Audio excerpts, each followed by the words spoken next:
말고 다른 사람이면 나는 다른 너.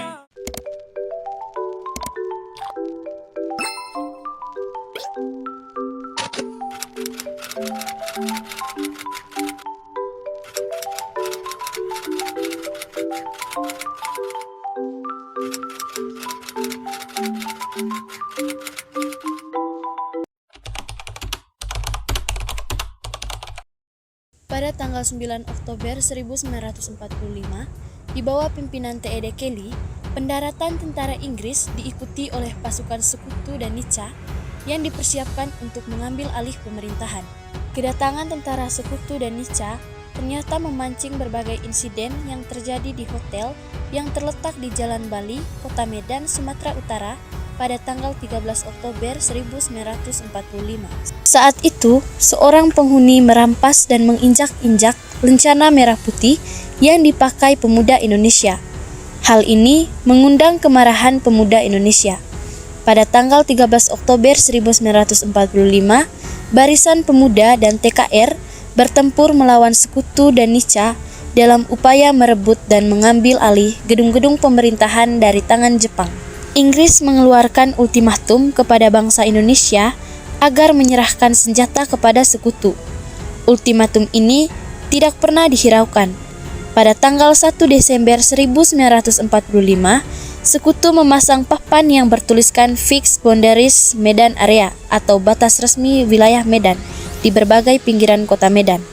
Tindakan Sekutu itu merupakan tantangan bagi para pemuda. Tindakan para pihak Inggris ini juga menjadi pelanggaran kedaulatan serta tantangan bagi para pemuda. Di saat bersamaan, Inggris dan Nica juga melakukan berbagai aksi pembersihan kepada unsur-unsur Republik Indonesia yang berada di kota Medan. Para pejuang Medan Area ini membalas aksi-aksi Sekutu dan Nica, sehingga konfrontasi pun tidak dapat dihindarkan. Akibatnya, wilayah Medan kemudian menjadi tidak aman. Setiap usaha pengusiran yang dilakukan dibalas dengan aksi pengepungan. Bahkan, seringkali terjadi pertempuran dari angkatan bersenjata. Pada tanggal 10 Desember 1945, Nica dan pasukan Inggris berupaya menghancurkan konsentrasi TKR atau Tentara Keamanan Rakyat di Trepes, tetapi usaha tersebut tidak berhasil. Selanjutnya, seorang perwira Inggris diculik oleh para pemuda. Pada saat bersamaan, beberapa truk Sekutu juga berhasil dihancurkan. Dengan adanya peristiwa ini, kemudian menyebabkan Jenderal T.E.D. Kelly kembali mengancam para pemuda agar menyerahkan senjata yang mereka miliki. Barang siapa yang tidak patuh, maka akan ditembak mati. Pada bulan April tahun 1946, tentara Inggris kemudian mulai berusaha mendesak pemerintahan RI di Medan untuk kemudian keluar dari kota.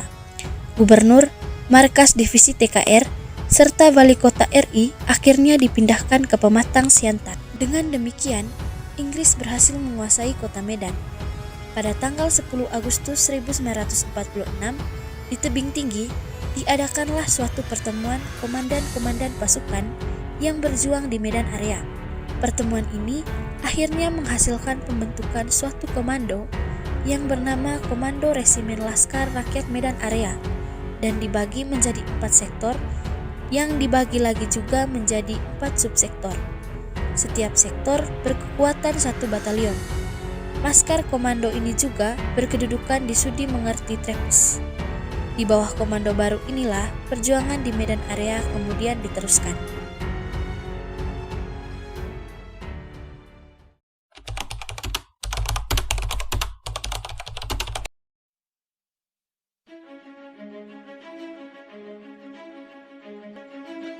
Pada 20 Oktober 1945, pasukan Sekutu dipimpin oleh Brigadir Jenderal Bethel tiba di Semarang untuk mengurus tawanan perang.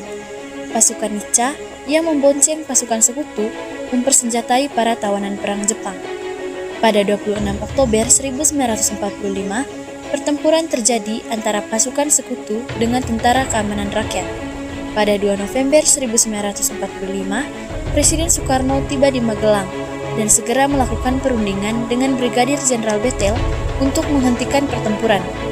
Terjadi kesepakatan antara Presiden Soekarno dan Brigadir Jenderal Bethel. Pada 20 November 1945, terjadi kembali pertempuran antara Sekutu dengan TKR. akibat pelanggaran kesepakatan oleh sekutu yang menambah jumlah pasukan di Magelang. Letkol Isdiman gugur dalam pertempuran tersebut dan digantikan oleh Kolonel Sudirman. TKR berhasil mendesak pasukan sekutu. Puncaknya, pada 15 Desember 1945, TKR berhasil merebut kembali Ambarawa serta mengusir pasukan sekutu dari Ambarawa ke Semarang.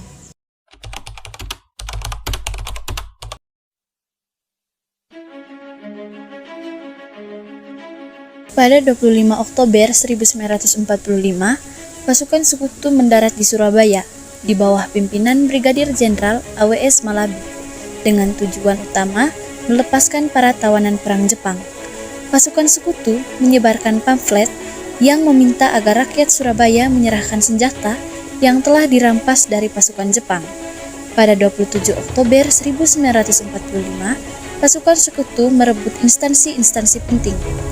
Pada 28 Oktober 1945, para pemuda melakukan serangan balik dan berhasil merebut instansi-instansi penting tersebut. Pada 30 Oktober 1945, Brigjen AWS Malabi yang sedang berpatroli menggunakan mobil Buick tertembak hingga tewas. Sekutu mengeluarkan ultimatum agar rakyat Surabaya menyerah tanpa syarat.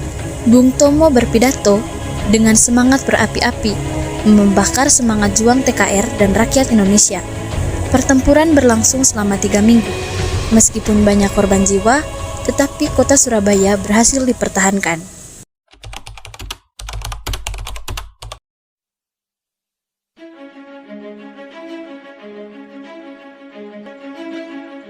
Pasukan sekutu dan Nica mengumumkan larangan mengibarkan bendera merah putih di wilayah Minahasa. Gubernur Sulawesi Selatan memerintahkan dibentuk Perjuangan Pusat Keselamatan Rakyat atau PPKR. Ia juga memprakarsai penyampaian petisi yang sudah ditandatangani 50 orang berisi pernyataan dukungan rakyat Sulawesi terhadap kemerdekaan Indonesia.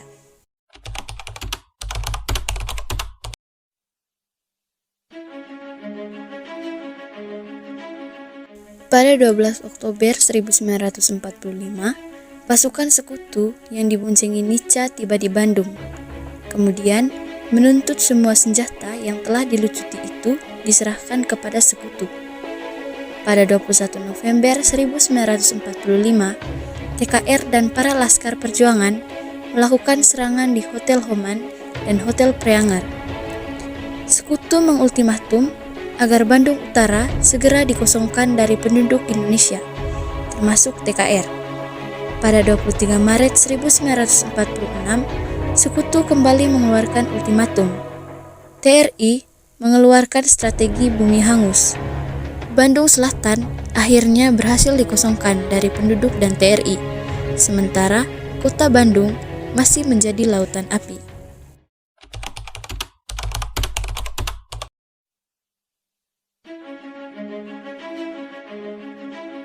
Latar belakang peristiwa ini adalah kekecewaan penduduk Bali terhadap hasil perundingan Linggarjati. Pada 2 dan 3 Maret 1946, Belanda mendatangkan pasukannya lebih dari 2.000 orang. Belanda berniat menggabungkan Pulau Bali ke dalam wilayah negara Indonesia Timur. Gusti Ngurah Rai bersama pasukannya Ciung Wanara melucuti persenjataan pasukan Nica. Pada 20 November 1946, Belanda mengerahkan seluruh pasukannya untuk mengisolasi desa Adeng Marga. Belanda juga menambah pasukannya dari Lombok untuk menggempur pasukan Ciung Wanara. Meskipun telah terkepung, I Gusti Ngurah Rai dan pasukannya terus bertahan sampai titik darah penghabisan. Peristiwa tersebut dikenal dengan peristiwa Puputan Margarana dan diperingati setiap 20 November.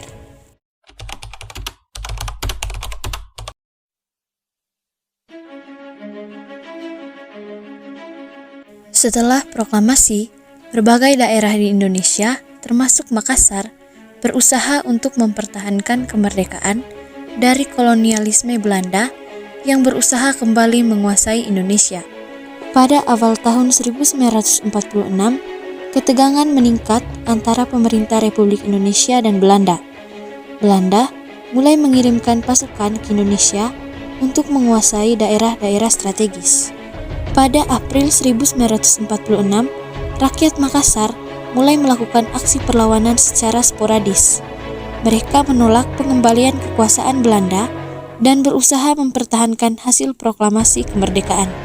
Pada Mei 1946, aksi perlawanan semakin terorganisir. Masyarakat setempat membentuk kelompok-kelompok milisi untuk melawan tentara Belanda. Pada Juli 1946, pertempuran besar terjadi di Makassar antara pasukan Republik dan Belanda. Masyarakat Makassar berjuang dengan gigih meskipun menghadapi peralatan yang tidak seimbang. Pada Agustus 1946, meskipun perlawanan berlangsung, Belanda berhasil mengambil alih beberapa wilayah. Namun, semangat juang rakyat Makassar tetap tinggi. Pada September 1946, serangan balik dilakukan oleh pasukan Republik dan milisi lokal. Masyarakat berusaha merebut kembali kontrol atas wilayah yang dikuasai Belanda. Dan pada akhir tahun 1946, perlawanan di Makassar berlanjut meskipun mengalami tekanan dari berbagai pihak. Peristiwa ini menjadi bagian penting dari sejarah perjuangan rakyat Indonesia untuk meraih dan mempertahankan kemerdekaan.